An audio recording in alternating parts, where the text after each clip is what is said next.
મારું નામ રાકેશ વિરાણી, હું અંકલેશ્વરથી આવ્યો છું. બહુ જ સરસ કે એની કોઈ સીમા નથી, એટલું સરસ છે. અને અહીંયા આપણા સનાતન ધર્મના બધા જ વૈષ્ણવ ભાઈઓ અને હિન્દુ ભાઈઓને એક ખરે તો અવશ્ય આવવું જોઈએ. આવો અચૂક લાવો, છોડવો તો એક અફસોસ બરાબર છે.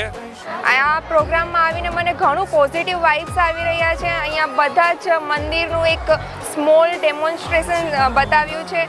જે આ એક્ટિવિટી કરવામાં આવી છે એ યુવા વર્ગ માટે બહુ જ સારી એક્ટિવિટી છે. અને જે વાતાવરણ જે રીતનું છે, આટલી ભીડ હોવા છતાં પણ પોઝિટિવિટી આવી રહી છે. બહુ જ સારું લાગે છે અહીંયા આવીને. અમે જ્યારથી આ સંપ્રદાયમાં આવ્યા છે ત્યારથી અમને ખૂબ આનંદ આવે છે. જે શ્રીના અમારા પર ખૂબ આશીર્વાદ છે. એમની આ કથા સાંભળીને આપણું આખું તન મન ધન બધું પુષ્ટિ માર્ગમાં દઈ દેવાનું મન થઈ જાય છે. અમારા અહોભાગ્ય છે કે અમે આ કથાનો અમે એક પાર્ટ બની રહ્યા છે. અને અમે વિવાયોની કમિટીમાં અને બધી વ્યવસ્થા બહુ જ સરસ છે, ખૂબ જ સરસ છે. વિવાહોમાં અમે જોડાયા છીએ લગભગ 2 વર્ષથી.